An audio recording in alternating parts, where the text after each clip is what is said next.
دوستان عزیز و اون نفرانی که تازه با شبکه سفینه پیوسته هستید، سلسله برنامه دنیا پر از جوانی است. منظور شما از تلویزیون سفینه. من با شما هستم سید انوری باباجان. طول چند دقیقه و یک درود دیگرم به همه شما. تشکر که با ما همیشه پیوند هستید و برنامه‌های ما رو تماشا میکنید. دوستان عزیز، تصمیم گرفتیم گروه ایجادی برنامه که این نوبت اطراف موضوع جنبست سال خوانش 2021 و 2022 همراه یک چند متخصصانی بالای اوقات و دانشجویان صحبت داشته باشیم. دعوت نمودیم دوستان عزیز به برنامه امروزه. خوب یک زمره راهبران کالج هایی که در شهر دوشنبه و ناحیه های تابع مرکز فعالیت میکنند، همچنین دانشجویان فعال که ایشان همراهشان آوردند و امیدوار هستیم که شرکت ایشان در برنامه بر نفع ما و جامعه خواهد بود، زیرا که اطراف این موضوع اندیشه های جدید و ایده های تازه را پیشنهاد خواهند کرد. تشکر میگویم به شما برای دعوت ما را پذیرفتن و خواهش میکنم که از اول برنامه فعال باشید و گردی سوال هایی که پیشنهاد میکنیم ابراز اندیشه نمایید. خب، سوال نخست همین است که از رفت خوانش و قبول دانشجویان و هوا و حوصلهشون به اختصاص های انتخاب کرده همچنین مسئولین حرف بزنید. خب، یعنی که به نظر شما قبول دانشجویان داوطلبان چگونه بود در سال 2021؟ خب، رفت خوانششون چگونه بود؟ آیا از روی هوا و حوصله به اختصاص ها را انتخاب میکنن و یا اینکه قابلیت ذهنی خوب دارند و یا چیزی دیگر؟ طول چند ساله که در ساحه آموزگاری فعالیت داریم، در واقع پیشروی های خیلی زیادی به نظر میرسند. منظورم این هم جوابگو بودن به طلبات های سطح جوانی می باشد که این به واسطه با دستگیری های اساسگذار صلح و وحدت ملی، پیشوای معظم ملت، پرزیدنت کشور محترم امام علی رحمان می باشد. یعنی پیشوای معارف پرور ما امروز برای دانش آموزی و آموختن علم تمامی اندیشه ها را پیشنهاد نموده است. نسل جوان باشد برای آموختن این همه اندیشه ها را درک نموده، برای آموختن علم ها و در آینده یک متخصص خوب در جامعه و در برای پیشروی خود سهم ارزنده گذارد. البته این پیشروی ها در سال تحصیل 2021-22 در کالج تکنولوژی شهر دوشنبه سال با برار و موفق هم بود، چون که دانشجویان ما در آزمون هایی که علم، فروغ معرفت، فروغ صبحی دانایی کتاب است و دیگر آزمون هایی که بین مؤسسه های تحصیلات میانه کسبی گذشت اشتراک فعالان رو داشتند. یعنی که همین رو قید کردن ضرور است که سال تحصیلی 2021-22 برای ما بسیار سالی با برار و با ثمر هم بود. البته در 5 سال اخیر از طرف ماموریت کالج تکنیکی طبق قرار شورای عالمان جهت هوسمند گردانیدن آموزگاران اساسی برای حمایت رساله های نامزدی و رساله های دکتری قرار قبول کرده شد و طبق این قرار شورای عالمان هنگام آموزگاران اساسی رساله نامزدی حمایت می نماید 10,000 سامانی و رساله دکتری حمایت می نماید 20,000 سامانی هوسمند گردانیده می شود. و البته این قرار ثمره خود را داد. در 5 سال اخیر زیاده از 20 نفر آموزگاران اساسی که در کالج تکنیک فعالیت می نمایند رساله نامزدشان را حمایت نمودند و محض در سال تحصیل 2021-22 باشد 2 نفر آموزگار اساسی که در کالج تکنیک فعالیت می نمایند که آنها داتسنت بودند، نامزد علوم تکنیکی بودند، رساله دکتری خود را در شورای دیسرتاسیون حمایت نموده صاحب درجه دکتر علم های تکنیکی گشتند و علاوه بر این 2 نفر دیگر رساله نامزدی خود را حمایت نمودند. البته این یکی از عامل های اساسی بلند برداشتن صفت تحصیلات به حساب می رود. در مؤسسه دولتی تعلیمی کالج تکنیکی آموزگاری نوحه رودکی برای اجرای دستور و سپارش‌های اساسگزار صلح و وحدت ملی پیشوای ملت پرزیدنت محترممان امام علی رحمان و دستور و سپارش‌هایی که از جانب وزارت معارف و علم جمهوری ترکستان پیشنهاد کرده می شود فعالیت بر راه مانده شده بود و در دوام سال تحصیل در مؤسسه پیوسته کوشش کرده شد که سطح صفت دانش دانشجویان بلند برداشته شود. برای این از آموزگاران صاحب تجربه و در مؤسسه دولتی تعلیمی کالج تکنیکی آموزگاری نوحه رودکی امروز زیاده از 10 نفر آموزگارانی که نامزدهای علم و دکتران پروفسوران می باشند به کار تعلیم و تربیت جلب کرده شدند و شرایط امروز در مؤسسه برای تعلیم و تربیت خوب دانشجویان مهیا کرده شده است. آزمایشگاه های نوی زمانوی، کتابخانه زمانوی الکترونیکی به کتابخانه ملی جمهوری ترکستان پیوست کرده شده است و زیاده از تعداد 16,000 کتاب های الکترونی دارد و همزمان به چطوری که قید کردیم به کتابخانه ملی جمهوری ترکستان پیوست است و آزمایشگاه های فن شیمی، فن فیزیک و برای امروز در مؤسسه دولتی تعلیمی کالج تکنیکی آموزگاری ناحیه رودکی تعلیم دوالی از حساب اختصاص های تکنیکی به راه مانده شده است و امروز با یک قطار تشکیلات ها با یک قطار کارخانه های صنعتی خصوصی شرطنامه طرفین بسته شده است و چطوری که در بالا استاد عزیز قید کردن و خود برنده محترم نیز قید کردن که امروز توجهی من داوطلبان دانشجویان به اختصاص‌های تکنیکی زیاد گشته است و بنابر من در مؤسسه دولتی تعلیمی کالج تکنیکی آموزگاری ناحیه رودکی زیاد گردیدن داوطلبان را به اختصاص‌های تکنیکی در آن می‌بینم که امروز مؤسسه با کارخانه‌های صنعتی با سکتورهای خصوصی شرطنامه طرفین بستند و یکی از اختصاص‌های ما اختصاص‌های دوالی است و امروز با 8 کارخانه صنعتی شرطنامه بسته شده است میان ماموریت مؤسسه دولتی تعلیمی کالج تکنیک آموزگاری ناحیه رودکی و میان کارخانه صنعتی و امروز شاگردان ما 60% در مؤسسه تعلیمی اگر تعلیم گیرند 40% در کارخانه های صنعتی رفته کار میکنند. بالای این مسئله برنامه‌ریزی شده ایستاده است و من فکر میکنم که در سالهای من بعد این عملی که امروز پیش گرفته ایم نتیجه های خود را میدهد. وابسته به سؤال پیشنهاد گردیده که انتخابی زینه تحصیلات ابتدایی و میانه کسبی از جانب داوطلبان از روی کدام مقصد و مرام به راه مانده می شود. حالت و شرایط کنونی طلبات بازار مهنت گواه آن است که داوطلبان اختصاص‌های زینه تحصیلات ابتدایی میانه کسبی را مخصوصاً رویه‌های طبیعی و تکنیکی را با مقصد انتخاب میکنند که امروز در بازار مهنت طلبات به متخصصان ساحه به نهایت در سطح ضروری به راه مانده شده است و عموماً احتیاج به این متخصصان ساحه به چشم میرسد و در نوبت خود باید قید نمود که در مؤسسه تعلیمی کالج کوهی به نام سارا جان یوسف و جهت اجرای دستور و سپارش‌هایی که از پیام نوبتی پیشوای معظم ملت برمی آید مخصوصاً وابسته به صنعت کنونی کشور و همزمان جهت رشد ساحه اینتلکت صنعی یعنی ذهن صنعی دستور و سپارش‌های مشخص بیان گردید و جهت اجرای دستورهای ذکر شده و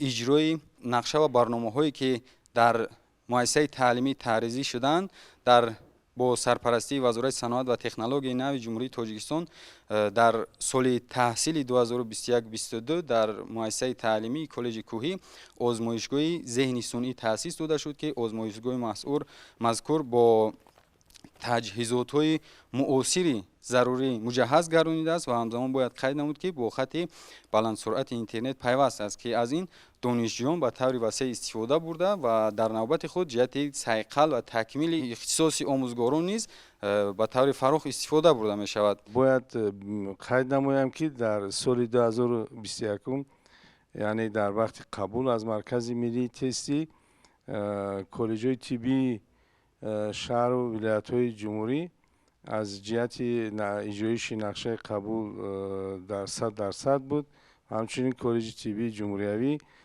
бояд қайд намоям ки масъалаи ба як ҷо дохил шидан 3:1-ро ташкил медод. Дар баъзе ихтисосҳои мо бошад ҳатто дар як ҷой то 8 нафар 9 нафар довталабон интихоб карда буданд. ва боз як бор дигар таъкид намоям ки мана як бемории фарогире ки дар соли 2019-20 фаро гирифт тамоми дунёро, боз як бор дигар такон дод ки дар ҳақиқат кормандони ҳама зинаҳои тиббӣ касбӣ хеле ва зарур ҳастанд. ва нагуфта намонам ки яке аз омилҳои дигаре ки боиси бештар таваҷҷӯҳ пайдо кардани довталабон ба коллеҷи тиббии ҷумҳуриявӣ ин аст ки соли 2021 бо иштироки пешвои муаззами миллат асосдори сулҳу ваҳдати миллӣ муҳтарам ҷаноби оли президенти ҷумҳурии тоҷикистон эмомалӣ раҳмон ба истифода додани бинои таълимии марказии коллеҷи тиббии ҷумҳуриявӣ буд ки назири он дар осиёи марказӣ ва қазоқистон ҳам нест. тамоми шароитҳое ки барои таҳсил фарогир бошад муҳайё карда шудааст ва ин як ҷиҳати назариявиву амалӣ тамоми он чизе ки лозим аст барои донишҷӯ фақат хондан дар кор, меҳнат кардан дар кор, ба дастовардон ноил шидан дар кор. ҳамчунин имрӯзҳо сохтмони бинои асосии коллеҷи клиникаи назди коллеҷ оғоз гардидааст ва ман боварӣ дорам ки дар 1-2 соли охир ба идмом мерасад. аз рӯи тамоми нақшаҳои таълимӣ ки ҳаст, фанҳои тахассусӣ, терапия, ҷарроҳия, дигар фанҳое ки барои ҳамин дар нақша вогузор шуда, ҳамин хел беморхонаи клиникии назди коллеҷ ба истифода дод мешавад ва ман фикр мекунам ки бо ин тамоми мушкилотҳои қариб сатҳи тайёр кардани омодасозии мутахассисони миёнаи касбӣ ба анҷом мерасад. хуб, сиҳатманд бошед. марамад, назарҳои шуморо мешунавем. коллеҷи мададгори мудофиаи ҷумҳурии тоҷикистон ин дастоварди аслии истиқлолият аст. ногуфта намонад ки мададгори мудофиа дар собиқ иттиҳоди шӯравӣ агар ки мо гирем дар 15 ҷумҳурие ки гирем агар якумин ҷумҳурие аст ки дар назди мададгори мудофиа коллеҷи мададгори мудофиа дорад. хай мададгори мудофиа аз худаш номаш маълум аст ки ин барои ҳимояи марзу буми ватан ва ҷавонони болаёқату ҷавонони соҳибватандӯстро мо тарбия мекунем.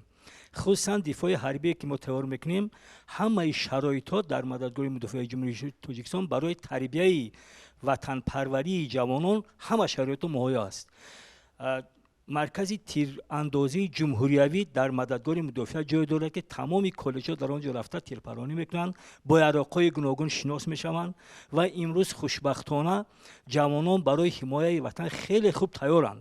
хуб, хусусан зимнан агар натиҷагирии ҷамъбасти соли хониши 2020-21ро хуб назар гирем, бисёр як муваффақиятҳои беш аз беш дида мешавад дар коллеҷи санъати шаҳри душанбе ба номи аҳмад бобоқулов, чунки имрӯз дар ҳақиқатан ҳам агар вобастаи хуб санъату мусиқию фарҳанг назар афканем, хуб назари хосаи ҳукумати ҷумҳурии тоҷикистон, хусусан вазорати фарҳанги ҷумҳурии тоҷикистон хуб барои боз ҳам баланд бардоштани ҳунару истеъдоду касбияти хоси ҳар як донишҷӯ роҳандозӣ шудааст ва коллеҷи аҳмад бобоқулов зимнан ҳамаи инҳоро ба назар гирифта хуб бояд қайд намоям ки ҳамасола кӯшиш мекунад ки довталабонро ва донишҷӯёнро ё ки хатмкунандагонро дар сатҳи хуб байналмилалӣ ё сатҳи дохилӣ дар як авҷи аъло хатм намояд ва соҳиби касбу мутахассисони хуб бошанд. раванди таълимӣ агар коллеҷи аҳмад бобоқуловро мо назари хуб назар гирем, хуб коллеҷ аз рӯи яъне ки таҳсили анъанавӣ пурра фаъолият мекунад, чунки истеъдод, ҳунар, касб ин як чизи нозуке аст ки дар ҳар як инсон хуб яъне хоса гаронида нашудааст. хуб бисёр як чизи нозук аст ва аз ин лиҳоз бе маркази миллии тестӣ довталабонро ҳамасола қабул менамояд ва бояд ки ҳар як довталабе ки ин муассисаро хатм мекунад ҳатман ба ҷои кор ҳамасола омода فرستاده میشوند و کار میکنند تا حال. جهتی اگر از لحاظ تعلیم گیریم در کالج استادان بسیار با لیاقت، بسیار استادان فخری که در جمهوری تاجیکستان خود در خب کنسرواتوری ملی جمهوری تاجیکستان باشد، خود در خب تئاترهای جمهوری باشد کار و فعالیت می-نمایند. من اکرموف اکابیر دانشجوی بخش سوم فاکولته انرژتیکی کالج تکنیکی دانشگاه تکنیکی تاجیکستان به نام اکادمیک محمد جان آسیمی باشم. طول 3 سال در کالج تحصیل می-نمایم. هنوز فعالیت خود را از سال 2019 آغاز نمودم. بعد از ختم صنف 9 امروز کورس 3 در اختصاص نیروگاه‌های برقی تحصیل می-نمایم.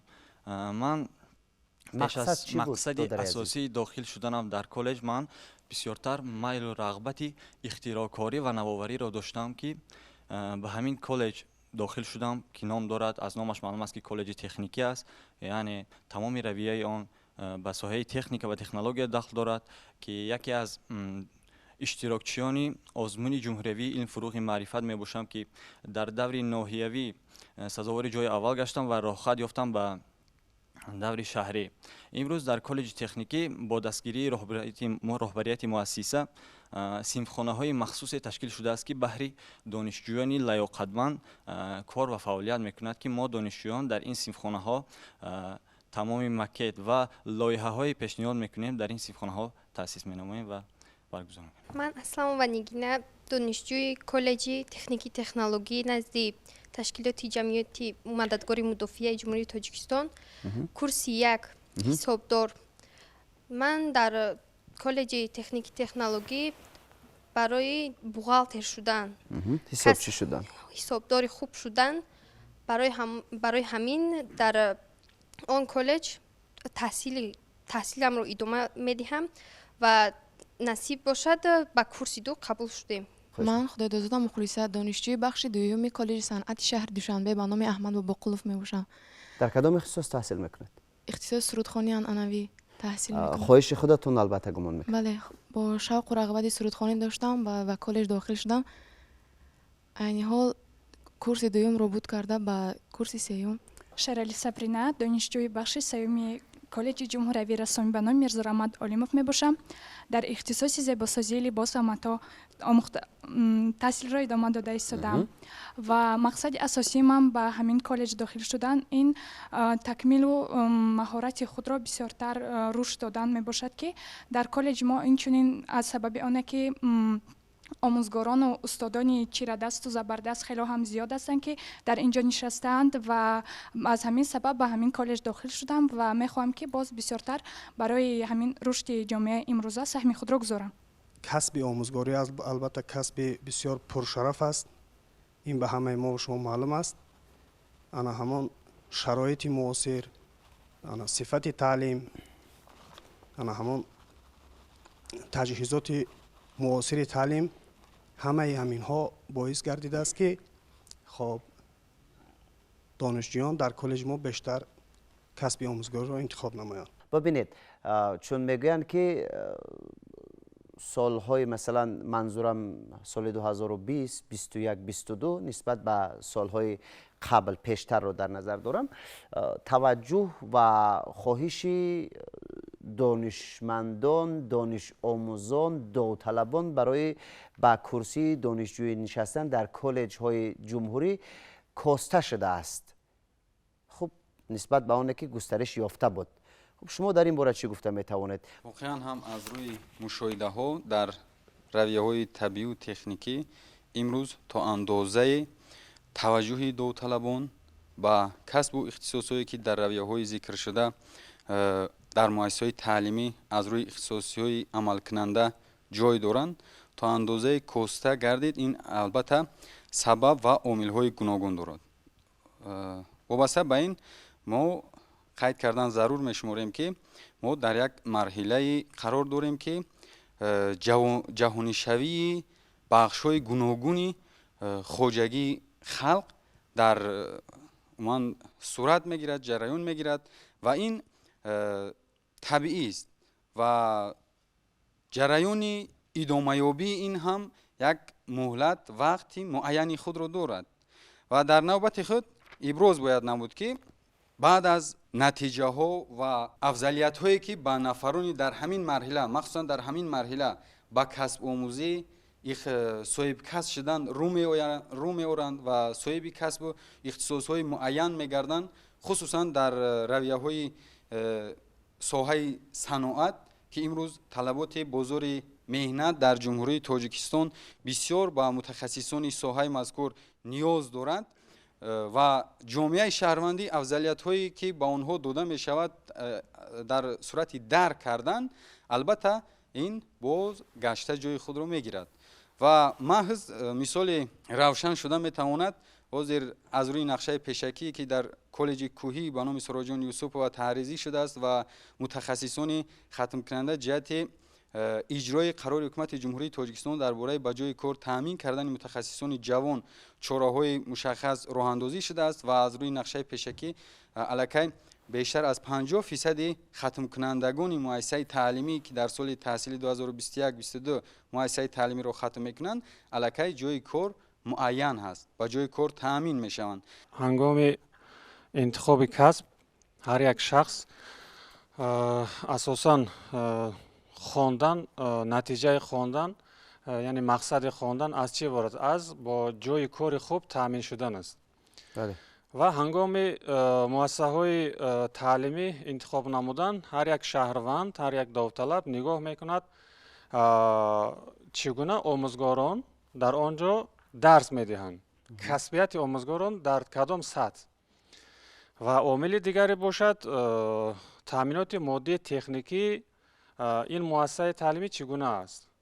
ва дигаре бошад хатмкунандагони ин муассисаи таълимӣ то кадом андоза баъди хатми ин муассисаи таълимӣ бо ҷои кор таъмин карда мешавад. Ва албатта ин омилҳо воқеӣ аст, табиӣ аст.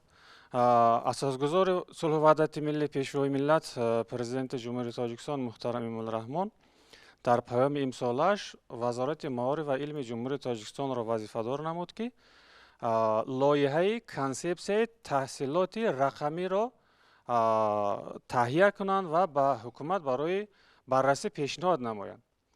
ҳангоми дар истеҳсолот иқтисодиёт рақамӣ бошад ва дигар тамоми он таҷҳизотҳо рақамӣ бошад, чаро таҳсил ба таҳсилоти рақамӣ нагузарад? албатта ин омили асосӣ аст. аз ин лиҳоз мо яъне ки масъулони муассисаҳои таълимӣ кӯшиш карда истодаем ки корфарморо ба корфармо як мутахассиси хуб пешниҳод намоем. ва таҷрибаи ҷаҳонӣ нишон медиҳад ки асосан донишҷӯён дар зинаи миёнаи касбӣ яъне коллеҷҳо фарогир шудааст. барои чӣ? барои он ки агар таҳлил кунед дар истеҳсолот асосан хатмкунандагони маҳз ҳамин зина серталаб ҳастанд, корҳои техникиро иҷро менамоянд. мисол як муҳандис зарур бошад, 10 то техник зарур аст. бо ҳамин мақсад албатта ин зинае ки мо қарор дорем дар таҳсилоти касбӣ зинаи миёнаи касбӣ аст. албатта мо корҳоро чунин ба роҳ монем ки дар назди муассисаҳои таълими истеҳсолот дошта бошем. ва таҷрибаи ҷаҳонӣ нишон медиҳад ки низоми дуалӣ самараи худро дуруст нишон дода истодааст, ки донишҷӯ 50% дар корхонаи истеҳсолӣ фаъолият мекунад ва 50% дар муассисаҳои таълимӣ дониш меомӯзад. ва албатта ин кафолати он аст ки баъди хатми муассисаи таълимӣ ҷои кор ҳаст. ҳар як давру замон давре ки гузариш аст, хоҳем нахоҳем мушкилӣ пеши рӯ мебиёрад ва мо имрӯз дар давраи гузариш қарор дорем ва имрӯз муассисаҳои таълимие ки роҳбариаш ба зиммаи мо аст, муассисаҳои таҳсилоти миёнаи касбиро дар назар дорам, ба мадди назари мардум пешниҳод карда шудааст ва мардум аллакай имрӯз рӯз ба рӯз фаҳмида истоданд ки дар муассисаҳои таҳсилоти миёнаи касбӣ аз рӯи кадом ихтисосҳо мутахассисони чӣ соҳаи техникӣ, чӣ соҳаи омӯзгорӣ, чӣ соҳаи тиббӣ ва умуман чӣ гуна мутахассисон тайёр карда мешаванд. Ва ин пеш аз ҳама аз муаррифӣ намудани муассисаи таҳсилоти миёнаи касбӣ ин ё он соҳа миёни мардум аст. Ва ман фикр мекунам ки назаре ки назарсанҷон дар ин ҷо пешниҳод карданд на чандон дурустиашро ман дар ин ҷо қайд карданӣ ҳастам, чунки дар муассисае ки ман роҳбариашро дорам ва дар он муассисае ки бо онҳо мо ҳамкориро ба миён мондем, рӯз ба рӯз теъдоди довталабон афзуда истодааст ва мо бояд ба он вақте ки қабули довталаб аз рӯи 12 интихоб муайян карда мешавад ва мо пеш аз ҳама бояд интихобҳои якум, дуюм, сеюмро назар афканем. Агар солҳои қаблӣ ба муассисаи таҳсилоти миёнаи касбие ки имрӯз ман роҳбариашро дорам ба интихобҳои якум, дуюм, сеюм, чорум кам бошад, имрӯз 50% ана ҳамин интихобҳо зиёд шудааст ва ман фикр мекунам ки ин пеш аз ҳама аз муаррифӣ карда тавонистани муассисаи таълимӣ аст ва тарзи дурусти корро дар муассиса роҳандозӣ намудан аст. Фаъолиятро дар муассиса тариқи замони муосир, талаботе ки имрӯз замони муосир пеши мо гузоштааст, мо бояд кору фаъолиятро дар муассиса ҳамин тариқ ба роҳ монем. ҳозир мо ҳамин таҳлил кардем, мана ҳама роҳбарои муассисаҳои таълимие ки махсусан ба коргарони миёнаи касбӣ тайёр кардани асоси маҳаки ҳамаи ҳукумату давру замон аз ино вобаста. Пешрафтии тараққиёт, зиндагии осоиштаи мардум, зиндагии хуби мардум аз мутахассисони миёнаи касбӣ хеле ва хеле ҳам вобаста аст. Фақат дар мисол мушаххас мегӯям, агар духтур 20% ба бемор ёрӣ карда метавонад, таъин мекунад, 80% сеҳатшавии вай аз ҳамшираи тиббӣ вобаста аст. Ина ман бо боварӣ тамом мегӯям, чунки ба бемор бештар ҳамшираи тиббӣ сару кор дорад. Ҳама агар ҳамун дастамалҳоро иҷро кунад, ҳамаша дар сари вақт иҷро кунад, бо сифати баланд, беҳбудии бемор аз ин вобаста. ё ин ки дар омӯзгориам, ё ки дар техникӣ, вақте ки супориш метиҳад роҳбари муассисаи таълимӣ аз ҳамун омӯзгоре ки дар сатҳи аввали таҳсил мегиранд ку синфи 1 то 4, бинед ки бештар мутахассисони миёнаи касбӣ ба онҳо таълим медиҳанд, ҳамин вобаста аст. ё ин ки гуфти Рустам, як инженер лозим бошад, 10 техник, яъне ки сохтмона ҳамун техник сифатша меорад. Имрӯз он чи ки аз дасти вазоратҳое ки вобаста ба омодасозии мутахассисон сару кор доранд, вазорати маориф ва илми ҷумҳурии Тоҷикистон, вазорати тандурустӣ, вазорати саноат ва дигар вазоратҳое ки дар таркибашон муассисаҳои таълимӣ доранд, вазифаи имрӯзаи худро пурра ба иҷро расонида истанд, тайёр кардастанд мутахассисонро. Чаро имрӯз мо дар бораи мақомотҳои иҷроияи маҳаллӣ ё ин ки дар шаҳр ноҳиё гап назанем. Доштан ва ба шароитҳо муҳайё кардани мутахассисон аз онҳо бештар вобаста аст. Мутахассис дар он ҷо бояд ки дастгирӣ ёбад, омода месозем. Ман боварӣ дорам ки муассисаҳои таҳсилоти миёнаи касбӣ пурра ҷумҳурии Тоҷикистонро ба мутахассисон таъмин месозанд. Таваҷҷӯҳ бештар аст, хуб аст, лекин бояд ки мақомотҳои ҳокимияти иҷроияи давлатӣ дар шаҳру ноҳиё бояд таваҷҷӯҳи дигар пайдо кунанд. Ба дигар назар ба онҳо вобаста коре ки аз дасти омад, ӯ бояд ба иҷро расонанд. Кадра қапанд, кадр нагрезад, шароит муҳайё созанд. Мо кӯшиш мекунем ки мутахассиси хуб ба истеҳсолот пешниҳод намоем, лекин доштан ва ба ӯ зиндагии хуб дигар таъмин кардан аз мақомотҳои дигар вобаста аст. Ина бояд фаромӯш карда кунем. Баъд ягон кас мо он чизе ки имрӯз шароит талаб мекунад, муассисаҳои таҳсилоти миёнаи касбӣ ба пуррагӣ иҷро мекунанд. ҳаракат аст. Фақат кадроро дар ҷойҳояшон нигоҳ доштан дар кор, ба ё шароити кори муҳайё сохтан. ташаккур. таваҷҷӯҳу хоҳиши хоҳишмандон, манзурам довталабон барои дохил шудан ба коллеҷҳо дар нисбат ба солҳои қаблӣ густариш ёфтааст ва ё коҳиш خب یک کمی پاسخ گرفتیم. خب سپاس میگویم به شما. اگر شما نظری نداشته باشید من سوال انجامی رو پیشنهاد میکنم و خواهش میکنم کوتاه پیشنهاد بسازید. با کدام طرز و اصول های نوین، با کدام پرینسیپ های نوین ما میتوانیم که باز نسل جوان رو بیشتر توجهشان رو برای دانش آموزی، برای از بر کردن علم های نوین دقیق زیادتر بگردونیم تا ایشان مثلا واقعا هم از روی ذوق و قابلیت ذهنی به این یا مثلا اختصاصات داخل شوند و در آینده متخصص باشند که خوب برای پیشرفت ساحه های گوناگون جامعه کشور آفتابی همان تاجیکستان بیشتر دست خیر داشته باشند و دیگر نیاز پیدا نکنیم به متخصصان بیرون از مرزی. باید که ما در نقشه های تعلیمی امروز بیشتر توجه کنیم به کسبیت همون مؤسسه تعلیمی که در اونجا کسب تیار کرده میشد. باور کنید حاضر بسیاری همین برنامه‌های تعلیمی یا نقشه‌های تعلیمی بیشتر فن‌های بلاک‌های یکم و دوم میگیم ما گومانیتری و دیگر رو است که در مکتب میخونن. باید که ما بیشتر در نقشه‌های تعلیمی بیشتر به همون اختصاص توجه خاص داشته نماییم. باید ما بیشتر ساعت‌ها رو به اون روان کنیم. زبان‌های روسی و انگلیسی رو باید در مد اول گذاشتن در کار است.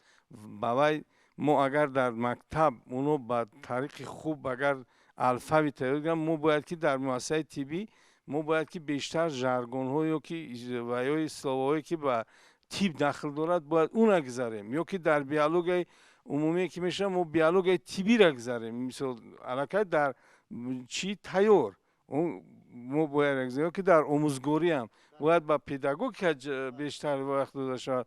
من فکر میکنم که در صورت همین عامل ها را ما برای موندن، من فکر میکنم در آینده نزدیک ما با جهت های خوبی تیاری متخصص میرسیم. هیچ نیاز به یگان متخصص خارج هم نمیموند. در مد اول انتخاب درستی کسب میستد و امروز از روی نتیجه ها و مشاهده هایی که ما در هنگام برای ماندن کارهای ترغیباتی و تشویقاتی و معرفی اختصاص های عمل کننده در حدود جمهوری به چشم رسید و مشاهده نمودیم چه در حدود شهر دوشنبه، ناحیه‌های تابع مرکز، ولایت‌های سوغد و ختلان و ولایت مختار کوهستانی بدخشان، نتیجه ها در بعض موردها نگران کننده بود.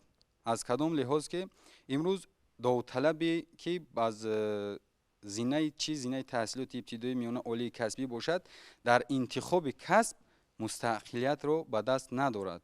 یعنی در اینجا تاثیر میرساند سرپرست، والدین، خویش تبار نزدیک و دیگر.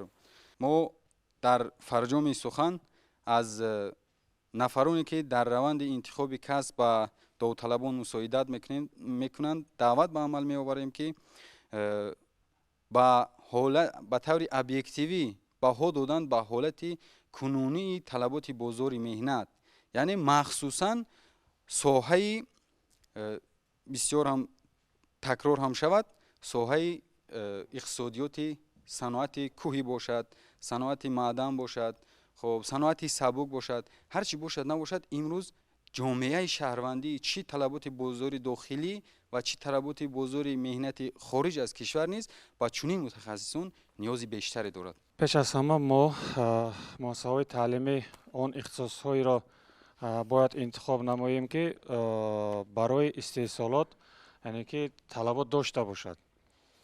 علاقه عصر 21 خیلی که در بالا قید کرده شد عصر تکنیک و تکنولوژی است و اعلان گشتن سالهای 2020-2040 20 ساله آموزش فنهای دقیق، طبیعی و ریاضی در ساحه معارف بیهوده نیست. در مکتب‌های میانه محض فنها با آموزش به همین فنها باید توجهی مخصوص ظاهر نماییم. وقتی که خواننده این فنهای دقیق را خوب میداند، خوب درک میکند، آنها اختصاصهای زمانوی را انتخاب مینماید. و البته ما به ضمن این رابطه بین مؤسسه تعلیمی و کارخانه های استحصال را برقرار نماییم. ما کادرهای را باید تیار نماییم که باید کارخانه استحصال آنها را به کار جلب نماید. و دیگر عامل همین است که ما آموزگاران را چنین تکمیل اختصاص نماییم که тамоми он донишҳои замонавиро бояд аз худ намояд. баъзе ҳолатҳода такмили ихтисоси омӯзгорон бояду шояд гузаронда намешавад ва мо кӯшиш намоем ки дар доираи имконият бо муассисаҳои таълимии хориҷӣ ҳамкориро бароҳмонем ки омӯзгорони онҳо аз фанҳои тахассусӣ дар моҳлати муайян омада ба донишҷӯёни мо таълим диҳад. танҳо ҳаминро гуфтанӣ ҳастам ки албатта ин дуруст аст ки ҷавонон имрӯз бояд интихоби дуруст дошта бошанд ва интихобашон озод аст ва соҳаи рассомӣ яке аз соҳаҳои яъне ба фарҳанг бештар тааллуқ дорад. ҳамин хел соҳае ба ҳисоб меравад ки дар ин ҷо чӣ тавре ки қайд кардан яъне маҷбур ҳеҷ кас дохил шуда наметавонад. ин аз хоҳиши худи ҷавонон вобастагӣ дорад ва ҳамасола дар шӯъбаҳои мо довталабон яъне аз шуморае ки мо мехоҳем ҳатто зиёд ҳастанд, ҳатто мехоҳанд ки мо онҳоро яъне ба тарзи иловагӣ гирем, лекин баъзан вақт мешавад ки аз рӯи шароит гирифта наметавонем ва ба онҳо мегӯем ки соли дигар биёянд. Чунки мо гурӯҳҳомон ба тарзи индивидуалӣ дарс мегузарем, соҳаро меомӯзонем. Албатта мутахассисони соҳаи рассомӣ хеле пешравиҳо низ ҳамасола мекунанд бо донишҷӯён. ҳамаи он нозукию касби рассомиро меомӯзонем ва кӯшиш мекунем ки дар оянда яке аз рассомон ки як ҷузъи асосии давлатам гӯем хато намекунем, чунки ҳамаи зебогиҳое ки мо меофарем дар ҳудуди ҷумҳур берун аз он намоишҳое ки мо мегузаронем, инчунин донишҷӯёни мо иштирок мекунанд фаъолона ва омӯзгорони ҷавони мо берун аз кишвару дар дохили кишвар дар ҳамаи ҷашну маросимҳо яъне бо иштироки мо рассомон мегузарад. кӯшиш мекунем ки барои ҷамъияти имрӯзаи худ яъне пешравиҳои зиёд кунем ва карда истодаем. имрӯз моро зарур аст ки бояд бо ҷомеа кор кунем ва бояд барои як мутахассиси асил тайёр кардан 25 сол ин кам аст. мо ҳамамон медонем.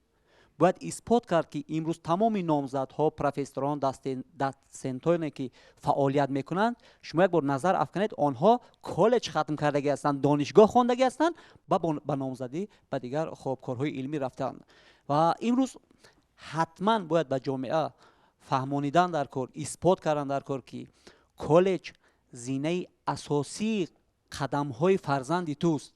агар дар коллеҷ то 2 соле ки синфи 9, 10, 11 ки дар мактаб паси партаи мактаб мешинад, шояд ки хоб рӯ ба як касб орад, шояд ки ҳамон вобастаи як касб шавад, шояд ки 4 соле ки дар як хоб коллеҷ таҳсил мекунад, аз рӯи ҳамин чӣ кор мекунад, равияша баланд мекунад. ва ҳатман бояд директорони ҳамаи мактабҳо кӯшиш намоянд ки хонандагони хатмкунандагони баъди синфи 9 ки хоб албатта ҳама босавод шуда наметавонад, шояд ки истеъдодаш аз математика, аз физика, аз дигар чиз камтар хоб пасттар аст, ба як коллеҷ фиристад ки як касб гирад барои худаш, чунки оянда он тавонад ки хоб равияи худша роҳи худашро хоб интихоб намояд. ташаккур барои иззат кардану ташриф овардан ба барномаи мо. аз ҳузуратон шод гардидам ва сипоси дигар мегӯям барои ибрози назарҳоятон атрофи мавзӯе ки мо пешниҳод кардем. умедворам ки бинандаи закии телевизиони Сафина аз ироаи андешаҳои мутахассисони барномаи мо,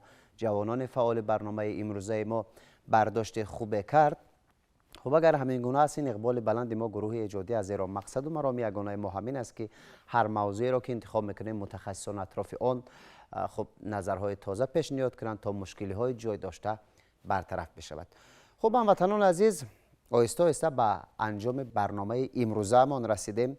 به تمنای خوشحالی و خوشبختی همه شما، به تمنای آنه که خاندانتان پر از گندم باشد، به تمنای آنه که تاجیکستان آفتابی ما روز به روز از این زیادتر زیبا و پیشرفته تر بگردد تا ما نسل جوان دست به دست هم از این همه آبادی افتخار کنیم. موفقیت، کامیابی، سعادت دارای نصیبتان تا نزدیکترین دیدار.